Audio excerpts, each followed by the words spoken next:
The Velveteen Rabbit, adapted from the story by Margery Williams, illustrated by Judith Sutton.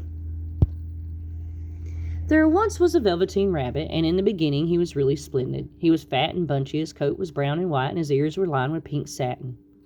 On Christmas morning he sat wedged in the top of the boy's stocking with a sprig of holly between his paws. For at least 2 hours the boy loved him, and then in the excitement of looking at all the new presents, the Velveteen Rabbit was forgotten.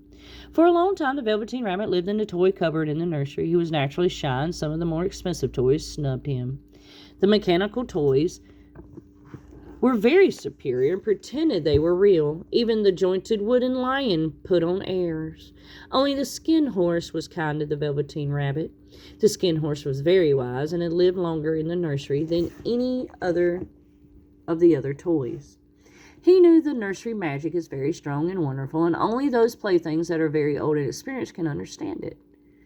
"What is real?" the rabbit asked the skin horse one day. "Does it mean having things that buzz inside you and a stick-out handle?" "Real isn't how you are made," said the skin horse. One day, "It's a thing that happens to you. It takes a long, long time. That's why it doesn't often happen to toys that break easily, or who have sharp edges, or have to be carefully kept. When a child really loves you, then you become real." "I suppose you are real," asked the rabbit. The skin horse smiled. "The boy's uncle made me real many years ago," he said. "And once you are real, you can't become unreal again. It lasts for always." The rabbit sighed. He thought it would be a long time before this magic thing called real happened to him. One evening the boy was going to bed. He couldn't find the toy dog that always slept with him. So Nana gave him the Velveteen Rabbit instead. That night and for many nights after, the Velveteen Rabbit slept in the boy's bed. At first the rabbit found it rather uncomfortable. Then he grew to like it, for the boy made nice tunnels for him under the bedclothes. The boy said they were like the burrows the real rabbits lived in. And when the boy dropped off to sleep, the rabbit would snuggle down under the boy's warm little chin and dream. And so time went on. The little rabbit was so happy that he never noticed how his beautiful velveteen fur was getting shabbier and his tail was coming unsewn and all the pink was rubbing off his nose where the boy kissed him. When spring came, the rabbit had rides in the wheelbarrow, picnics on the grass, and fairy huts built just for him under the raspberry bush. And once when the boy was called away suddenly and the rabbit was left out on the lawn until long after dusk, Nana had to go and look for him because the boy couldn't sleep unless he was there. "Fancy all that fuss for a toy," said Nana. The boy sat up in bed. "He isn't a toy," he said. "He's real." The little rabbit heard that. He was happy, for he knew that what the skin horse had said was true at last. He was a toy no longer. He was real. The boy himself had said so. One summer evening, the rabbit saw two strange beings creep out of the woods. They were rabbits like himself, but quite furry and brand new. They must have been very well made, for their seams didn't show, and they changed shape when they moved. They stared at him, and the little rabbit stared back. All the time their noses twitched. "Why don't you get up and play with us?" one of them asked. "I don't feel like it," said the Velveteen Rabbit. "Can you hop on your hind legs?" asked the other furry rabbit. "I don't want to," answered the Velveteen Rabbit. One of the rabbits came up very close and sniffed. "He hasn't got any hind legs," the furry rabbit called out. "And he doesn't smell right. He isn't a rabbit at all. He isn't real." "I am real," said the little rabbit. "The boy said so." But just then there was a sound of footsteps, and the boy ran past the furry rabbits. With a stamp of feet and a flash of white, the two strange rabbits disappeared. For a long time the little rabbit sat very still, hoping the two rabbits would come back to play with him. But they never returned. The sun sank lower, and the boy came to carry him home.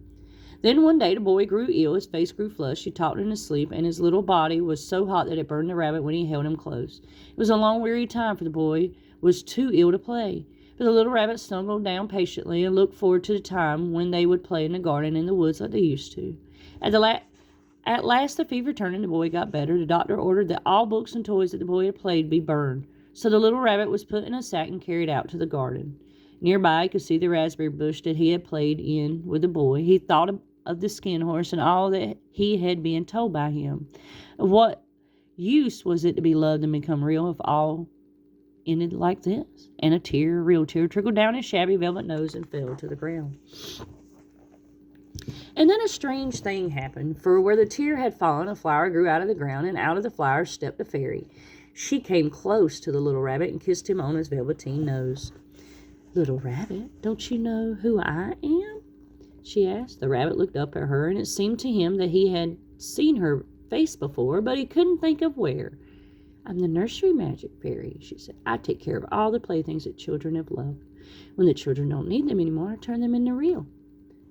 "Wasn't I real before?" asked the little rabbit. "You were real to the boy," the fairy said, "because he loved you. Now you shall be real to everyone."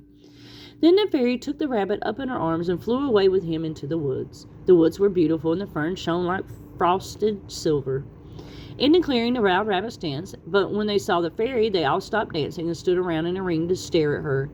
"I brought you a new playmate," the fairy told them. "You must be very kind to him, for he is going to live with you forever and ever."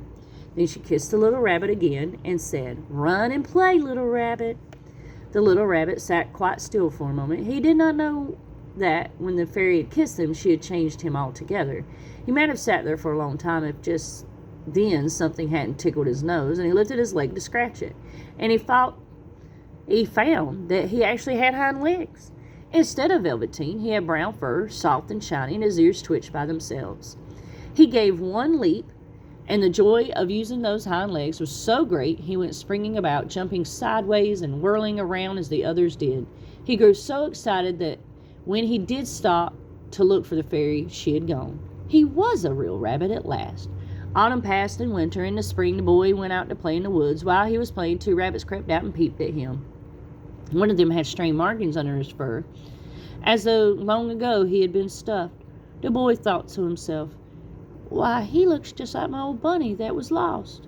But he never knew that it really was his own bunny, who had come back to look at the child who had first helped him to be real.